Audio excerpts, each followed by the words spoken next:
When I was a kid, my mom and I had a deal. She'd schedule my doctor's and dentist appointments in the morning, and if I went without whining too much, I'd get to play hooky from school for the rest of the day. We'd go to lunch and shop at the mall or see a movie. This was one of those days. It was a few weeks before Christmas, but the mall was pretty quiet since it was early afternoon on a weekday. I had my picture taken with Santa, we did some Christmas shopping and had lunch at my favorite restaurant, and we were going to finish off our day with whatever kid's Christmas movie was playing at the time. I don't remember what movie it was, but I remember how fun and pleasant the rest of the day had been. The theater was almost empty, just my mom and I and a few parents with kids who were too young to be in school. A few minutes after we sat down, a single man walked in. I remember him because I thought it was weird he didn't have any kids with him, and because he spent a long time surveying the theater, the way that people do when they're trying to find a seat in a crowded auditorium. I noticed him looking at me for quite a while, but finally he sat down near the door, and I didn't think too much about it. I thought about a girl in my neighborhood who had really strict parents. They always insisted on seeing kids' movies alone first to make sure they approved of them. Maybe that's what he was doing. Maybe he had kids who went to school with me and recognized me, and that's why he had looked at me for so long. Just as the preview started, I realized I needed to pee. I had just turned 8 a few months earlier, and my mom was finally giving me a little more independence and letting me do things like go to the bathroom without her. As I got up, my mom slipped me a $10 bill and told me to get some candy and soda, a real treat in my family.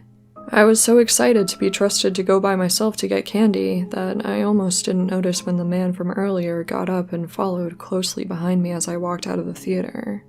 Almost. Since I was allowed to do more things by myself, my parents had drilled it into my head to be aware of my surroundings at all times. I couldn't help but notice that the way he bolted from his seat to follow me felt off. The restrooms were located next to a few exit-only doors that led to the parking lot. The man followed me all the way there. Not close enough to immediately spook me if I hadn't noticed him, but close enough that any passerby would assume he was just a father trailing behind his daughter.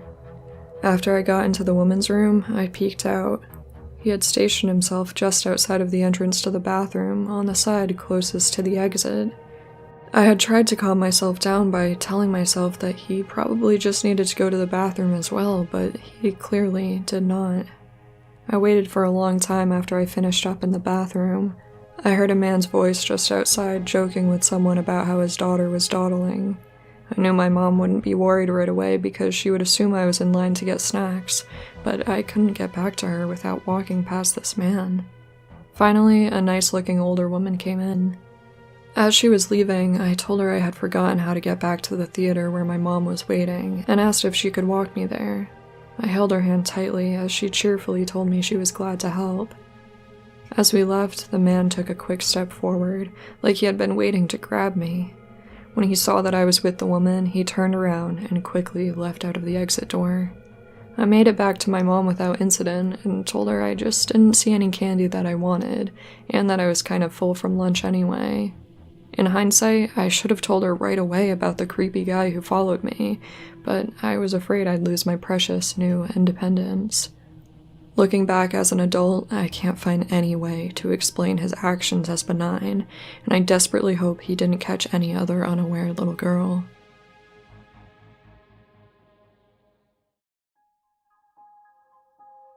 This happened a couple years ago when I was a senior in high school living in Southern California.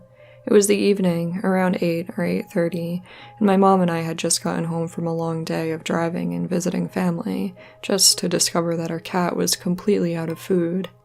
I was tired of being in the car by then and didn't feel like going to Petco to get cat food. My mom practically begged me to go with her though, so I finally caved and said yes. Looking back now, I'm so grateful that I did. If I hadn't, there's a good chance that my mom never would have come home. We pulled into the Petco parking lot, and I looked around and noticed that there were only a few other cars, one of which was parked a few rows behind us.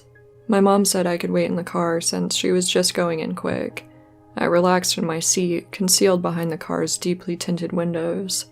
When my mom was about halfway to the store entrance, the car that was parked a few rows back pulled up right next to our car on the passenger side. I thought it was a little strange, but maybe the person just wanted a spot that was closer to the store. A man stepped out of the car and got his big German Shepherd out of the back and walked into the store.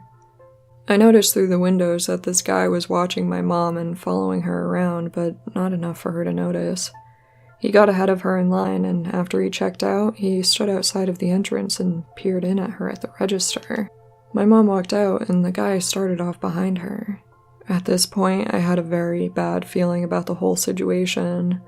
My mom got back to our car and opened up the back to put the cat food in. The guy opened the back of his car, right next to ours, and started talking to her and motioning for her to come look at something in his trunk.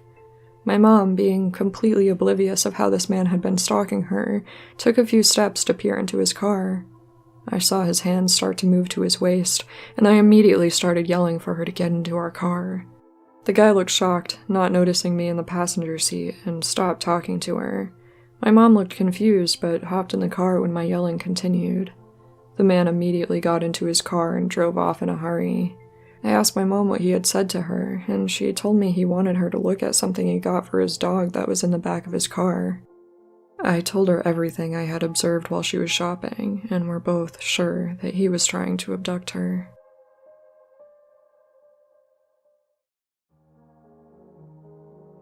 My husband and I were at the supermarket recently, and our baby was being especially fussy, so we took her for a quick drive to calm her down. It only took about 10 minutes to settle her, so I was still shopping when he got back. The cell reception was pretty bad inside the store, so instead of calling me to let me know he was back, he took her in her car seat to sit on one of the benches outside and enjoy the unseasonably nice day. He was on a business call and was absent-mindedly rocking the carrier when a well-dressed woman in her mid-30s approached him. Our baby has big rosy cheeks and soft wisp of gold hair, and the most adorable, gurgly, toothless grin, so we're used to people asking to play with her or just say hi. But her nap schedule is paramount, so my husband was preparing to tell the woman she couldn't play with our baby right then. She walked right in their direction with nonchalant confidence, and before he could even finish his sentence, she picked up the carrier and casually walked off. He was in shock for a moment, not believing that someone would be ballsy enough to do something so sinister in plain daylight. "Excuse me, put her down," he shouted after her as his panic mounted. She remained calm the entire time, but as he started calling after her, she picked up her pace. He ran at full speed ahead and tried to grapple the carrier out of her hands, finally getting her in a position where he could restrain her arms. The woman started shouting, "Help! He's trying to take my baby! Kidnapping! 911, help!" She was kicking him in the shin as she pulled a pink bottle of pepper spray from her handbag. Of course, no one in the parking lot had seen how the interaction began, and assumed he really was a kidnapper. I guess I couldn't blame them, seeing a lone man in a Deadpool t-shirt fighting with a small, well-dressed woman. Immediately, a nearby man knocked my husband to the ground and held him down. He could hear bystanders encouraging the woman to file a police report, but she was putting on a very convincing act that she was just shaken up and insisted on going home. To make matters worse, of course, she was driving a minivan. He was in a state of raw panic, realizing the entire parking lot had just inadvertently banded together to facilitate the kidnapping of our daughter. He was begging and pleading with them, but no one would listen. They kept screaming at him that he needed to lie still and wait for the police to arrive. In desperation, my husband thought to show them family pictures on his phone, but too panicked to think clearly, he shouted, "I have pictures of the baby on my phone." Of course, everyone interpreted that as him having stalking photos. The man holding him down kicked him as hard as he could in the ribs. At this point, I was finally coming out of the store, and immediately thought he was being robbed when I saw the scene. I yelled for security, so panicked that my chest constricted and I could barely get any words out. Then, it dawned on me that he didn't have our baby with him. When I saw the woman with our daughter, I was actually relieved, thinking she had intervened to move the baby out of harm's way. I didn't spot any security guards outside the store, so I ran up to the people holding my husband down, waving my wallet and pleading with them to take anything they want and just leave us alone. One of the men nearby told me to back off while they waited for police to deal with him. I was confused. Why would the muggers have called the police? I stammered as I asked them what was going on. Finally, someone told me he was trying to abduct this woman's child. I was sure I had misheard them. He would never hurt a child, and we already have 4 kids, so bringing home another one would absolutely be at the bottom of his list. Suddenly, what was actually happening clicked. I looked around for the woman with the baby carrier and saw that she was halfway across the parking lot. I leapt out of my heels and sprinted across the lot towards her. I've never so much as taken a self-defense class, so all I could think to do was grab her by her hair and squeeze her throat with my other hand, which didn't do much since she was already getting away as I grappled her. None of the bystanders had put together that my husband was telling the truth, and that this woman was taking our baby. I yanked on her hair as hard as I could, and that was finally enough to make her drop the carrier. I was so scared and surprised that I just threw myself on top of it, covering the entire thing like a blanket, and stayed that way without saying or doing anything else. The woman left. No one tried to stop her, even though she was leaving without the child she had claimed was hers. The police arrived within the next couple minutes, and several bystanders tried to tell them that my husband was trying to kidnap this baby. The police, to my horror, assumed that this woman must not have had bad intentions. The questions they asked me after getting her description weren't investigative at all, just thinly veiled attempts to convince me not to press charges, still placing blame on my husband. Do your husband and the baby look dissimilar? Is there a chance she thought he was abducting the baby and was trying to intervene? Could your husband have been doing something inappropriate or violent that would make her feel compelled to take the baby? Did she seem groggy or confused, or might have mistaken them for her family? They spent more time verifying that the baby was actually mine than they did concerning themselves with the fact that the baby was most certainly not hers. My husband had had enough, and ended up calling his brother's law firm to be connected with a lawyer, who told us to get each of the officers' names and badge numbers and request copies of the store security tapes right away.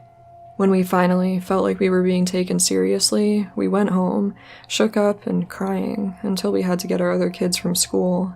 My husband was seething with rage and a feeling of helplessness, and found out that he had 2 cracked ribs from when the man had kicked him. Amazingly and frustratingly, there were still people who stuck around to talk to the police and implore them to involve CPS to verify it was really our child. After sharing the story online and weighing the pros and cons, we finally decided to move forward with pressing charges against the 2 men who got violent with my husband instead of just restraining him. Unfortunately, since no one believed us for so long, we weren't able to take any action against this woman.